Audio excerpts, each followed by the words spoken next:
should do a comparison of every year's budget speech and what has been done. Okay. Everyone has to have a report card. I've always felt that the standard deduction should be allowed to increase. It should be a percentage of the salary. Having a high tax level with a very low standard deduction results in a perquisite culture, which also I think is not a great thing. Yashwant Sinha, when he was the finance minister, had said that the income tax return forms would be very simple. A one-pager, it was called Saral. Yeah. Now ours are extra cutting.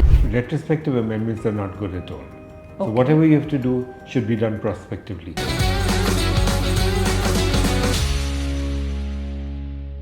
Every year there is one eagerly awaited event which raises expectations of Indians from the humblest to the highest. That is the Union Budget, which was presented by the Honourable Finance Minister just a few days ago. The budget always brings to mind the lyrics of a great Beatles song called Taxman. It says, "If you try to sit, I'll tax your seat. If you get too cold, I'll tax the heat. If you take a walk, I'll tax your feet." Well, the big question is, how is budget 2024-25 going to impact the common man? Is it going to allow Indians to make substantial progress or not? To demystify some of the measures and provisions, we have with us an eminent tax expert, Mr. Anil Harish, managing partner of the esteemed firm DM Harish and Company.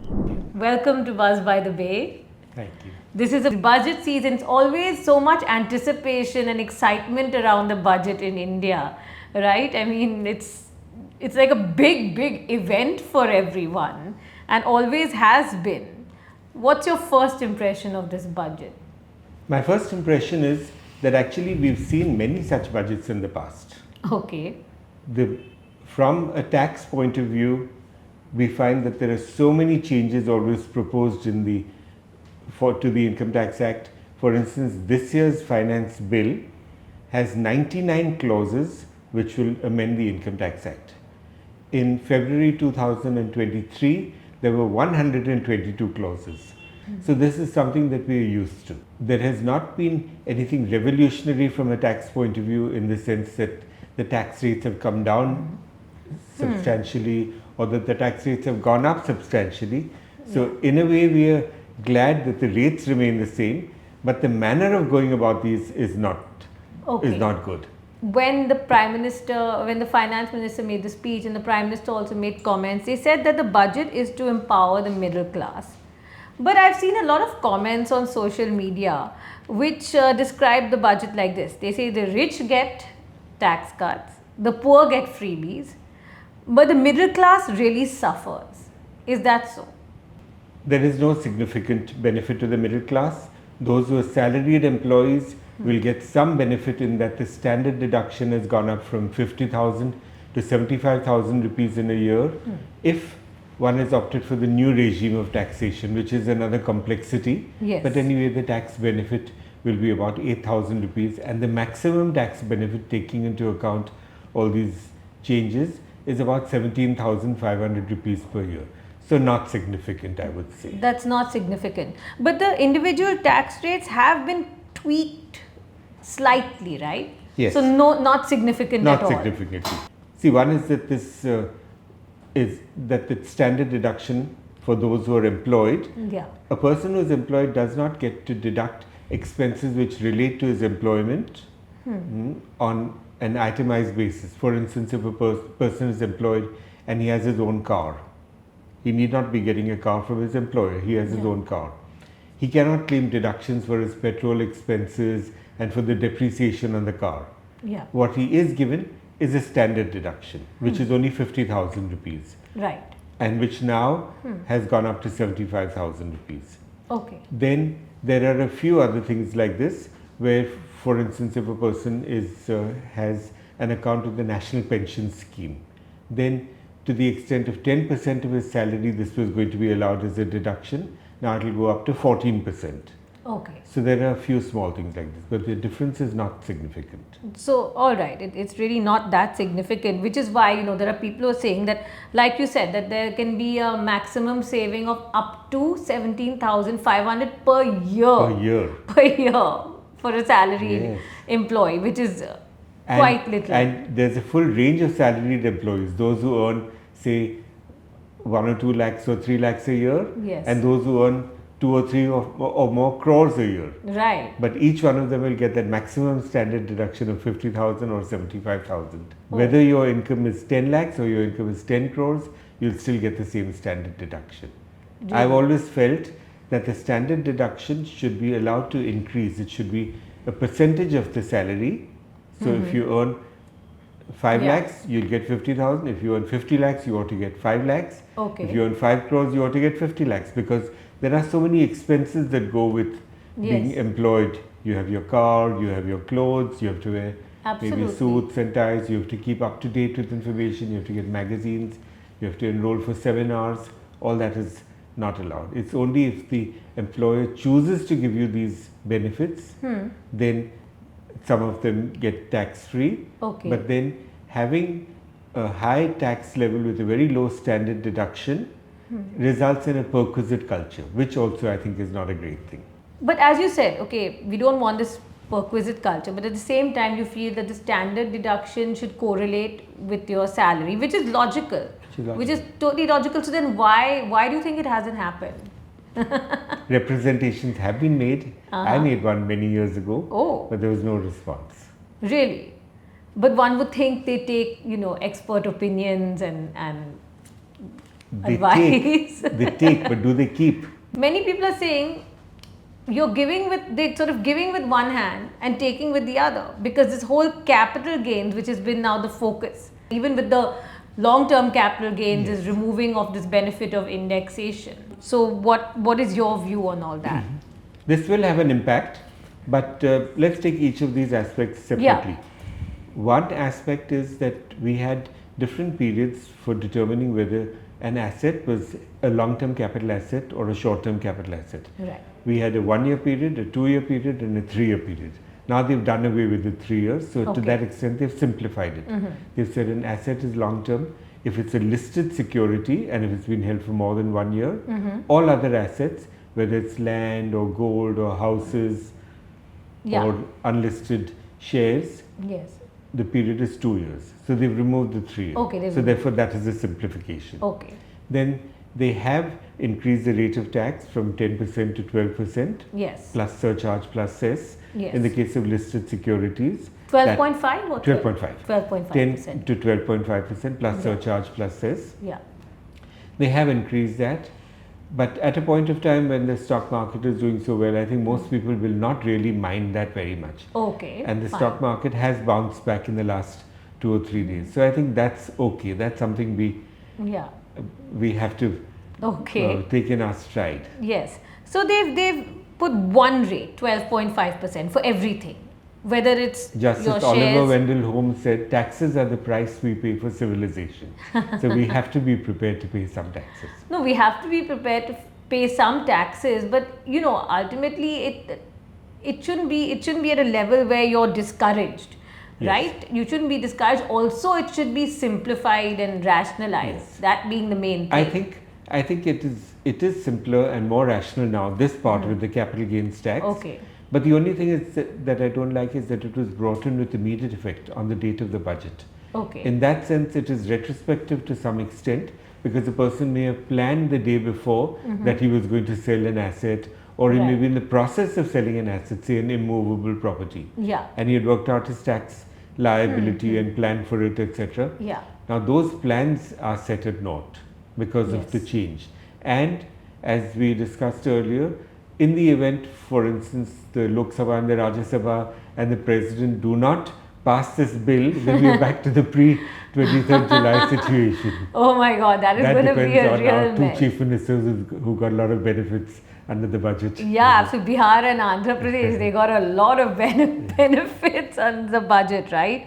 I mean, that's the reward they got for That's the reward basically that they received. Anyway, but I want to just stick on this indexation point. So up till now, the capital gains on the sale of property, which is a long-term capital asset, was calculated after deducting the index cost. And the index figure was announced each year with respect to the year 2001. Right? Am I correct? That's right. So the index for this year was already announced at 3.63. That's right. So now this whole indexation is done away with it. If you could just give us an example on how this is going to impact people. Now, how will they calculate their capital gains tax? See, there's a person who bought a flat, let's say in 2017 or 18. Now, that flat has not really gone up in value. It's gone up a little bit, but not much. Yeah. He bought it for, say, 15 crores. He will sell it for 20 crores. So it's gone up to some extent, Right. 5 crores of rupees. But over 8 years, it's not a great appreciation because 33% in 8 years is not that much. Right. Now, if indexation had been there, then you'd have had to pay no tax at all. But now that indexation is being removed on that 5 crores of rupees, he will have to pay tax at 12.5%. Okay. So he's worse off. All right. So this is going to impact like people who are selling off properties, right? Properties Yes. that they've held for more than 2 years. Yes. Essentially. That's right. And so they will have to, and in most cases now the tax is going to be more. It's In going to most be cases, higher. there will be some cases where the tax will be less. Okay. But All right. for instance, Nariman Point, a person recently did a transaction and you had to take the 2001 value as indexed for inflation. Now Nariman Point prices have gone up a great deal, but this happened just a month or two ago. Yeah. And on account of the indexation, there would be a loss. So there's no tax liability. Whereas without the indexation, there's a gain. So the person will now have to pay a substantial amount of tax. Do you think this is going to deter people from selling their properties? No. No. People will do what they have to do. They'll do what they have to. Yeah, they have to adapt to the tax laws as they are, which we all have had to do. Yeah. Tax rates were so very high at one time, and now they've come down over the years and gone up again. Yeah. We have to live with them. Absolutely, but they may not be selling it with a big smile on their face. No. Coming to short-term capital gains tax has been raised from 15% to 20%. What do you think of that? I mean, is it a significant rise, and what impact will that have on trading in the stock markets? This will make some difference, but again, it really depends on the persons. If people are generally holding for long periods and happen now to sell for 10 months, after 10 months, then they might decide instead of that, let's hold on for 2 months more. Okay. But if a person feels that he's made a gain in 3 or 4 months, he's not going to wait for 8 months and live with the uncertainty of whether the stock price will still be high or will it go down. Yeah, So absolutely. really these are individual decisions and they are stock related, Okay. but not enough to change too many decisions. Angel tax, that's another thing that was addressed, right? It has now been abolished. It's down to 0%. That's a pretty big move. That's excellent. That's one of the few very good things that they have done, because this really was a source of angst. Everyone who was involved in this, who got notices and had to pay huge amounts of tax, in many cases absolutely genuine. There was no money laundering, etc. Right. But the income tax department and the government treated it as being clandestine in some way. But if a person has an idea and he just has a computer, like we hear in America, people start off with a computer in the garage, and then the companies grow. So here also there were people, not just startups, but even those who were doing a regular project, when they had put in time and effort, goodwill, thought, and brought it to a level where it had not yet become profitable, but yet there was a value that was visible, some light at the end of the tunnel, and then they got an investment. Then the ITOs would say, well, your balance sheet still shows a negative net worth. So we feel that this premium that you've got an issue of shares is not justified, and therefore we are going to tax you on that. Okay. Now the ITO was justified because that is what the law says. But the assessee was also justified because there was a value to all this time and effort and thought. Yes, absolutely. And yet that was just ignored, just for the sake of a few rupees that the government got on all this. But I think it did affect the culture, and people who have come to me who had matters like this were so disappointed and so hurt that they built Right. up a project and then suddenly they have to pay tax when there's an actual investor wanting to put in money at a high premium. So Yeah. I'm very glad that this is gone. But they have said that there will now no longer be angel tax. But what about all the cases that have happened over the last 12 years or so? About on angel On tax. angel tax. Those still remain. Oh. And the finance secretary today said, or it came in the papers today, was that, well, they can go under the VSVS scheme. The voluntary. The filing, the completion of appeals. Okay. All right. Vivad se Vishwas. Oh, Vivad se Vishwas. They can go under that, but that means they have to pay tax. That means they have to kind of, Yeah. they have to bite the bullet.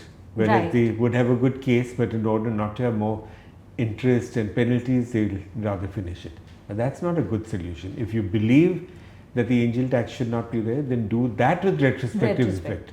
They have so many amendments retrospectively, some going back as far as 40 years, Yeah. not this year, but in the past it's been like that. Yeah. They should have said this provision should have been deleted with retrospective effect. Yeah, absolutely. This really should have been done with retrospective effect, but then it would have had some impact on their collections.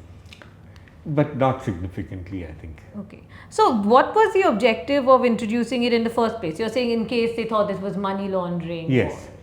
or some Yes. such thing. So that's what they said. And now when the finance minister was asked, why do you feel that it's necessary to remove it Yeah. when you've had it for so long? And why did you introduce it in the first place? Yeah. She said it was for money laundering. But there are other laws to tackle money laundering, like Okay. FEMA or the Prevention of Money Laundering Act. Right. Well, those laws have been there all these years anyway, so there was no Ah. reason for it to be under the Income Tax Act itself. Yeah. So if a case was genuine, if a person truly paid a premium, there should not have been any tax on that. And if a person truly laundered money, then he should have been caught under other laws. You don't need to have the Income Tax Act for that. Exactly. You have the PMLA and you Yes. have these other laws. So that's not a good enough reason, you know.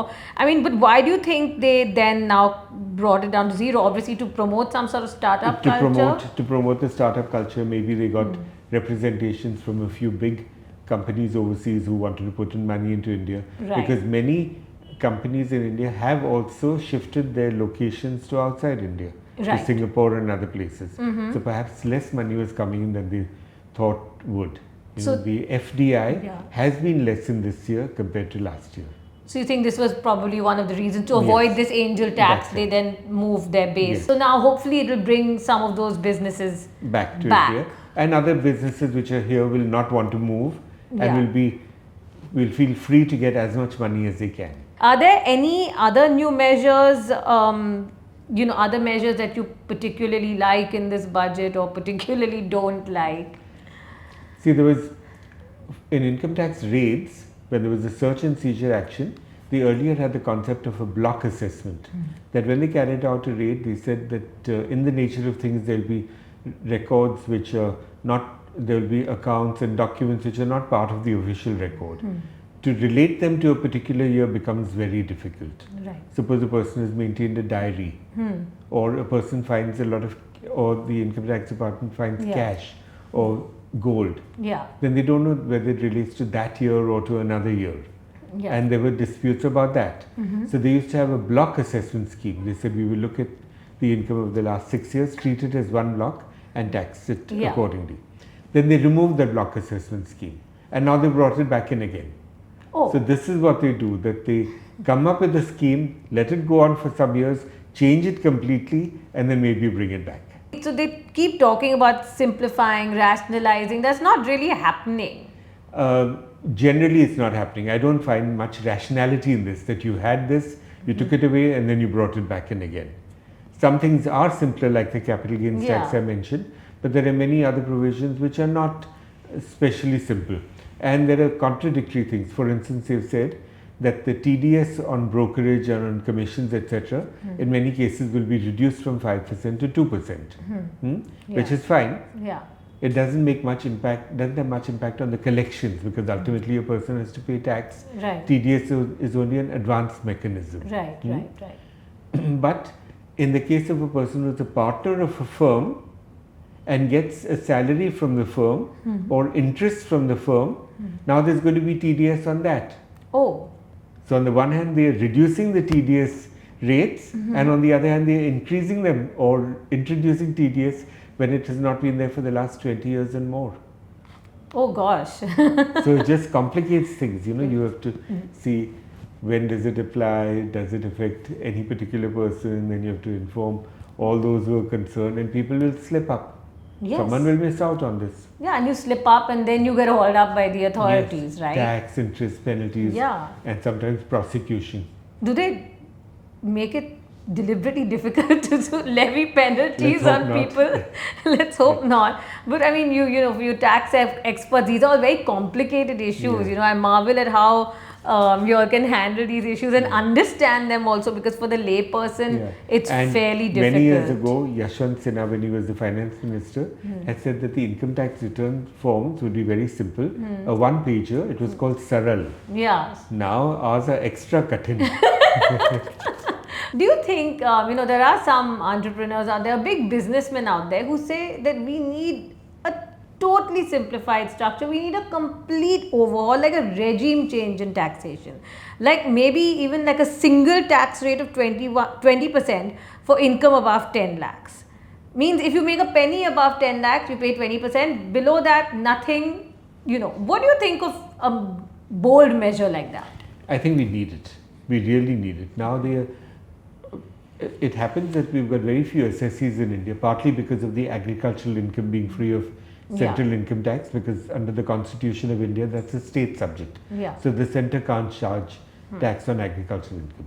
Therefore, we have very few taxpayers or tax returns being filed. Yeah, yeah. In 23, it was about 8.3 crore.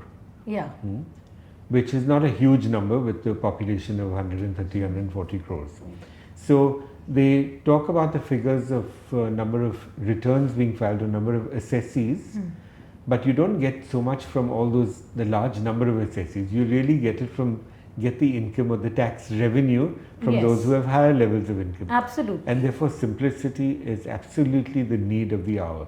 It's been the need of the last many hours also, but it is definitely required today. Absolutely. I mean, just stick to the people who earn, that much. Yes. I mean, that's where your bulk of your revenue, you'll simplify it. And you do have to keep tabs on those who don't have much income, because they actually may be concealing it. And they may be using it for, for buying items in cash, etc. So I understand that there is need for that. You have to have a balance. You have to be able to maybe reach out to a large number of people, monitor them, etc. And then collect more tax from them later on. But make it simple. Okay, make it simple. In terms of tax rates, in terms of procedures, in terms of the complexity of the law. We don't want these changes again and again. It's not going to make much difference to the tax collection. Any single amendment is not going to make a significant difference. No. So therefore, why have so many amendments?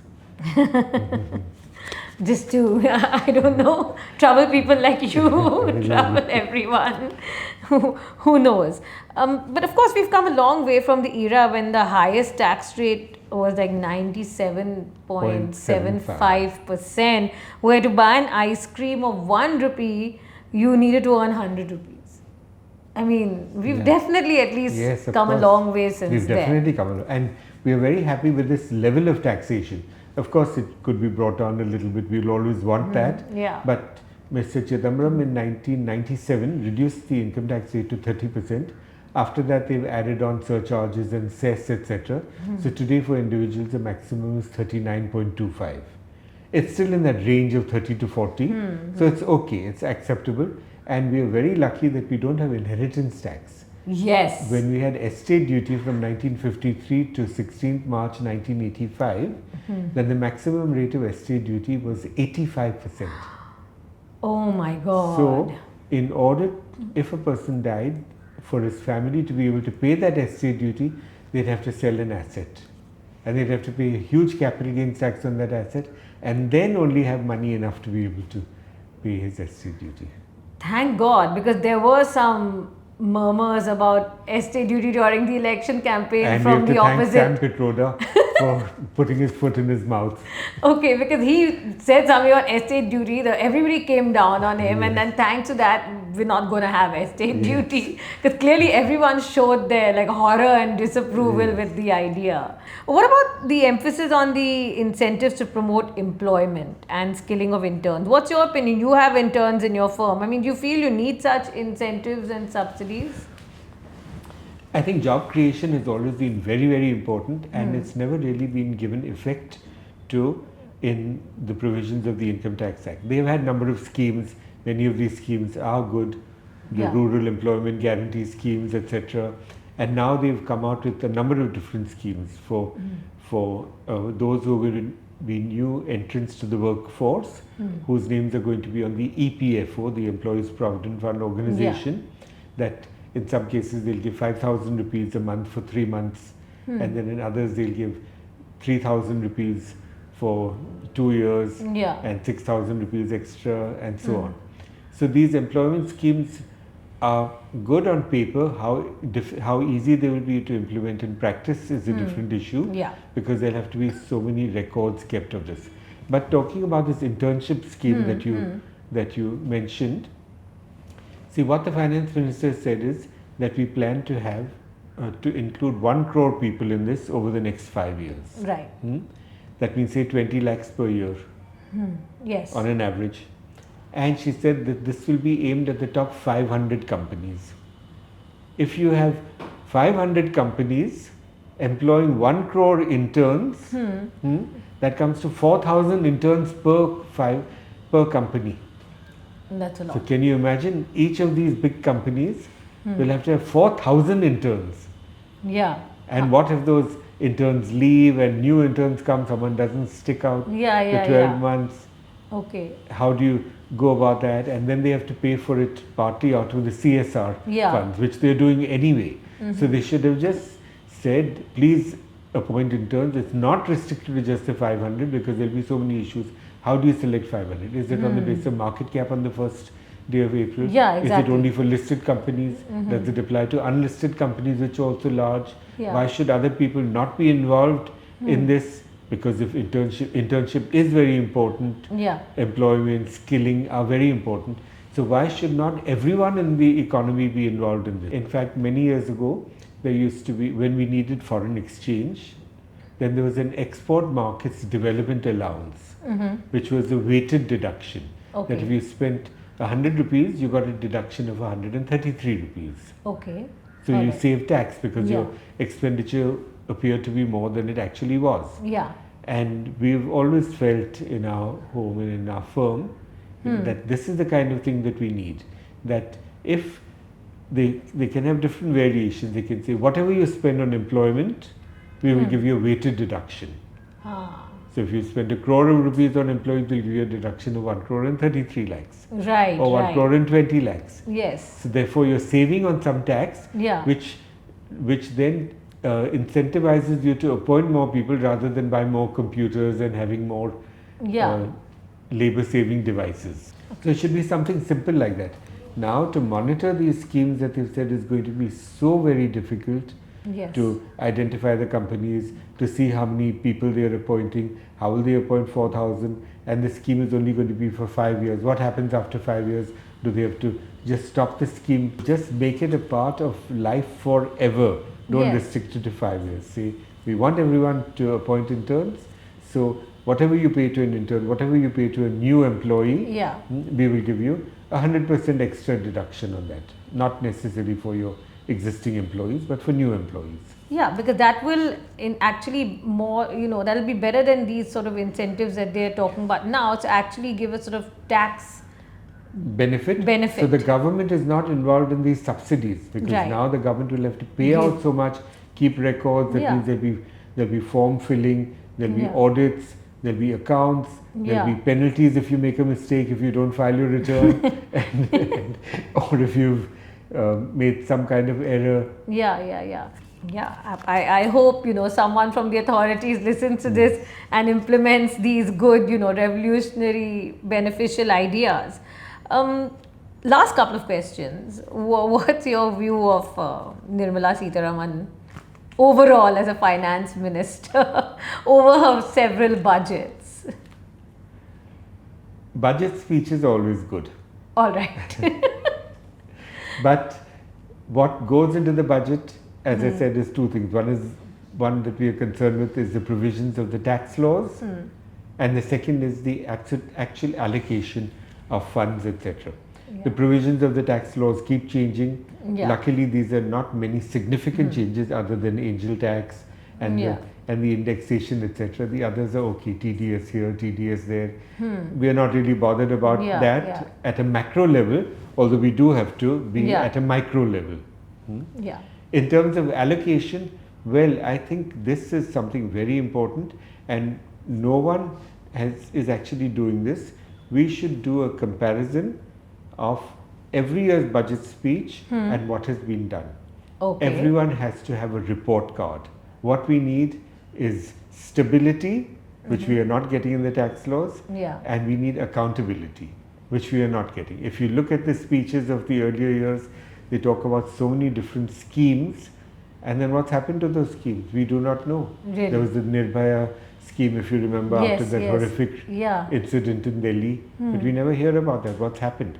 Once the schemes are, you don't need new schemes to replace it just because your budget speech should sound good. Absolutely. Say, this is what we had done, announced 10 years ago, this is how we have implemented it. This is the impact of it. So there has to be a report card, there has to be an action taken report. We need that accountability, which we are not getting. Lastly, what are some of the pointers and suggestions, maybe you can give us 2 or 3, that you would like to put forward for consideration in this budget session before the enactment of the finance bill? I would only say that retrospective amendments are not good at all. So whatever you have to do should be done prospectively. In terms of the changes, well, as I said, the tax rates for capital gains are more stable, are more logical now. They are rational. So we should have just 1 year and 2 years for long term and short term. We don't need to have a 3 year, that we had multiple rates of different kinds. So those things are better now. But I don't like retrospective amendments, and these things should not be done, that with effect from today, this is what is going to happen. Because even before she began a speech at 11 o'clock, there may already have been trades on the market. So people who did it before her speech would still have to pay the tax that she announced half an hour later. Yeah, absolutely. The capital gains tax. So that's the main point you're saying, is no retrospective. No. And we definitely need simplicity and the new law, as she said and as you mentioned. Okay. So thank you so much for joining us on Buzz by the Way. Great recommendations. Thank you. Thank you, Anushka.